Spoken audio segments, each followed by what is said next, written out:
Hello friends, welcome to my channel. कैसे हैं आप सभी। लास्ट वीडियो में हमने सिनोनिम्स को डिस्कस किया था और हमने बहुत सारे वर्ड्स को कर भी लिया है और आई होप कि आपने सारे वर्ड्स को याद कर लिया होगा। आज हम आगे के वर्ड्स को डिस्कस करेंगे और स्टार्ट करेंगे वीडियो। तो अगर आपको हमारी वीडियो पसंद आए तो कमेंट सेक्शन में ज़रूर बताइएगा कि वीडियो कैसी लगी और सब्सक्राइब करना ना भूलें। तो चलिए स्टार्ट करते हैं। लास्ट वीडियो में हमने 45 वर्ड को कंप्लीट कर लिया था। आज 46 से स्टार्ट करेंगे। 46 है आर्टफुल। इसका मतलब होता है चालाक। ऑफ अ पर्सन और एक्शन, क्लेवर और स्किलफुल, टाइपिकली इन अ क्राफ्टी और कनिंग वे।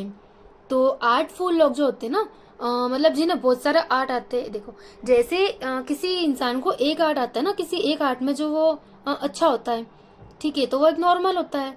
और आर्टफुल यानी कि जिसमें बहुत सारे आर्ट आते हैं ना, मतलब वो तरह तरह की अलग अलग चीजें कर लेता है, तो वो क्या एकदम चालाक है ना, उसका दिमाग ज्यादा चलता है। तो इसे आप इसे समझ सकते हैं। इसके साइनोनिम से कनिंग यानी कि चतुर, क्राफ्टी यानी कि कपटी। नेक्स्ट वर्ड है बैनिश। इसका मतलब होता है निकाल देना या बाहर कर देना। To send someone away from a country और place as an official punishment. तो बैनिश को आप ऐसे समझ सकते हैं कि यहाँ आपको दिख रहा होगा ना बैन।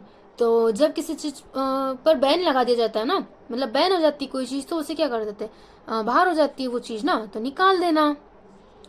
ये वर्ड एसएससी की एग्जाम में 3 टाइम रिपीट हुआ है। इसके साइनोनियम से एक्सपेल यानी कि निकाल देना और एग्जाइल यानी कि निर्वासन करना। तो इन्हें आप ऐसे याद कर सकते हैं। नेक्स्ट वर्ड है बैशफुल। इसका मतलब होता है शर्मिला, यानी कि reluctant to draw attention to oneself shy. ये वर्ड एसएससी की एग्जाम में 3 टाइम रिपीट हुआ है। इसके साइनोनिम से शाय यानी कि शर्मिला, इंट्रोवर्टेड यानी कि अंतर्मुखी होना। तो इसे आप अपने तरीके से याद कर सकते हैं। नेक्स्ट वर्ड है कॉम्प्रिहेंड। इसका मतलब होता है समझना। जो एग्जाम में कॉम्प्रिहेंशन आता है ना, मतलब उसका मतलब ही होता है समझने योग्य। तो कॉम्प्रिहेंड मतलब समझना होता है, आपको पता होगा। इसका मतलब होता है ग्रास्प, मेंटली अंडरस्टैंड यानी कि समझने योग्य। ये वर्ड एसएससी के एग्जाम में 3 टाइम रिपीट हुआ है। इसके साइनोनिम से अंडरस्टैंड यानी कि समझना, एसिमिलेट यानी कि पूरी तरह से समझ लेना और ग्रास्प यानी कि समझना। तो इन्हें आप ऐसे याद कर सकते हैं। नेक्स्ट वर्ड है कंसीड। इसका मतलब होता है स्वीकार कर लेना। यानी कि admit that something is true और वैलिड आफ्टर फर्स्ट डनिंग और रेसिस्टिंग इट। ये वर्ड एसएससी के एग्जाम में 1 टाइम रिपीट हुआ है और अदर एग्जाम में ये वर्ड 2 टाइम रिपीट हुआ है। इसे भी आप ऐसे अपने तरीके से याद कर सकते हैं। इसके साइनोनिम से परमिट यानी कि अनुमति देना, अफर्म यानी कि पुष्टि करना। ठीक है। नेक्स्ट वर्ड है कंसिक्वेंस। इसका मतलब होता है परिणाम, अ रिजल्ट और इफेक्ट ऑफ एन एक्शन और कंडीशन। ये वर्ड एसएससी की एग्जाम में 2 टाइम रिपीट हुआ है और अदर एग्जाम में ये वर्ड 1 टाइम रिपीट हुआ है। कॉन्सिक्वेंस मतलब भी परिणाम होता है। इसके सिनोनिम से आउटकम यानी कि निष्कर्ष निकालना और रिजल्ट यानी कि परिणाम। ठीक है। नेक्स्ट वर्ड है क्रेवन। इसका मतलब होता है डरपोक, कंटेम्पलेबली लैकिंग इन करेज। तो क्रेवन में आपको दिख रहा होगा ना रावण। तो रावण से क्या करते थे लोग, डरते थे, है ना, रावण से लोग डरते थे। आप इसे ऐसे समझ सकते हैं, यानी कि डरपोक। वैसे असली में कोई डरता नहीं था, लेकिन हम इसे याद करने के लिए ऐसे यूज कर सकते हैं। ठीक है। इसके सिनोनिम से कॉवर्डली यानी कि कायर। ये वर्ड एसएससी की एग्जाम में 1 टाइम रिपीट हुआ है और अदर एग्जाम में ये वर्ड 2 टाइम रिपीट हुआ है। नेक्स्ट वर्ड है डेयरिंग। इसका मतलब होता है साहसी।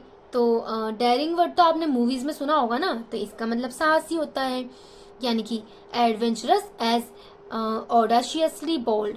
ये वर्ड एसएससी के एग्जाम में 2 टाइम रिपीट हुआ है और अदर एग्जाम में ये वर्ड 1 टाइम रिपीट हुआ है। इसके साइनोनिम से करेजियस यानी कि वीर, फियरलेस यानी कि नीडर। ठीक है। नेक्स्ट वर्ड है डेडली। इसका मतलब होता है जानलेवा। तो इसका मतलब भी आपको पता होगा। ये वर्ड एसएससी की एग्जाम में 2 टाइम रिपीट हुआ है और अदर एग्जाम में ये वर्ड 1 टाइम रिपीट हुआ है। इसका मतलब होता है कॉजिंग और एबल टू कॉज डेथ। ठीक है, यानी कि जानलेवा होना या घातक होना। इसके साइनोनिम से फटल यानी कि घातक, लिथल यानी कि घातक। नेक्स्ट वर्ड पे चलते हैं। नेक्स्ट वर्ड है डेडिकेट। किसी के प्रति डेडिकेट होना यानी कि समर्पित करना। ठीक है, डेडिकेशन से आप पढ़ाई करते हैं ना, मतलब आप उसमें एकदम क्या करते हैं, अपना समर्पण भाव से पढ़ते हैं ना, तो इसे आप ऐसे समझ सकते हैं। इसका मतलब होता है of a person devoted to a task और purpose having single minded loyalty और इंटीग्रिटी।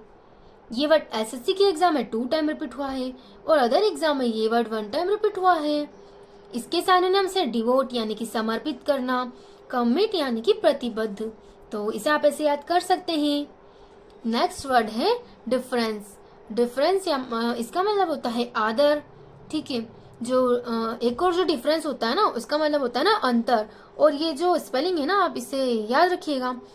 इसे आप ऐसे भी समझ सकते हैं कि डी फ्रेंड्स है ना, जो फ्रेंड्स है ना, इसे आप फ्रेंड्स से रिलेट कर सकते हो। ठीक है, जो फ्रेंड्स है ना, यहाँ दिख रहा होगा वो दी, तो इसे आप दीदी रिलेट कर सकते हो अपने बड़े सिस्टर। तो अपनी बड़ी सिस्टर के जो फ्रेंड्स होते हैं ना, वो हमारे भी फ्रेंड्स होते हैं ना, तो कभी अगर वो हमारे घर आए तो हम क्या करते हैं, उनका आदर करते हैं ना, क्योंकि वो सब तो हमसे बड़े हैं। तो इसे आप ऐसे याद कर सकते हैं, शोइंग डिफरेंस और रिस्पेक्टफुल। ठीक है, यानी कि आदर। इसके सिनोनिम से रिस्पेक्ट यानी कि सम्मान, ऑबिसेंस यानी कि अभिवादन, तो इन्हें आप ऐसे याद कर सकते हैं। नेक्स्ट वर्ड पर चलते हैं। नेक्स्ट वर्ड है डिटेरियोरेट यानी कि खराब होना, बिकम प्रोग्रेसिवली वर्स। ये वर्ड एसएससी की एग्जाम में 3 टाइम रिपीट हुआ है। इसका मतलब होता है बिकम प्रोग्रेसिवली वर्स। इसके सिनोनिम से वर्सन यानी कि खराब होना या खराब करना, डिलापिडेटेड यानी कि टूटा फूटा, रेट्रोग्रेशन यानी कि पतन होना। ठीक है, नेक्स्ट वर्ड है डिटरमाइंड। डिटरमाइन करना यानी कि निर्धारित करना, ये भी आपको पता ही होगा। ये वर्ड एसएससी के एग्जाम में 3 टाइम रिपीट हुआ है। इसका मतलब होता है having made a firm decision and being resolve not to change it. इसके सिनोनिम से रिजॉल्व यानी कि संकल्पित, रिजोल्यूट यानी कि दृढ़ निश्चयी, डिसिसिव यानी कि सोचा समझा। ठीक है, नेक्स्ट वर्ड है डिमिन्यूटिव यानी कि छोटा सा, एक्सट्रीमली और अनयूजुअली स्मॉल। इसके सिनोनिम से पेटाइट यानी कि नाजुक, मिनिएचर यानी कि लघु रूप और स्मॉल यानी कि छोटा। ठीक है, नेक्स्ट वर्ड है डिसर्न यानी कि पहचानना, परसीव और रिकॉग्नाइज समथिंग। ये वर्ड एसएससी के एग्जाम में 2 टाइम रिपीट हुआ है और अदर एग्जाम में ये वर्ड 1 टाइम रिपीट हुआ है। इसके सिनोनिम से डिस्क्रिमिनेट करना यानी कि भेदभाव करना, परसीव यानी कि जानना और डिटरमाइन करना यानी कि निर्धारित करना, तो इसे आप ऐसे समझ सकते हैं। नेक्स्ट वर्ड हम अगली क्लास में करेंगे, तो आज हम यहीं तक रखते हैं। इसके आगे के वर्ड को हम कल कंटिन्यू रखेंगे। आपको हमारी वीडियो कैसी लगी कमेंट करके ज़रूर बताइएगा और वीडियो को शेयर करना ना भूलें अपने दोस्तों तक। चलिए नेक्स्ट वीडियो में मिलते हैं।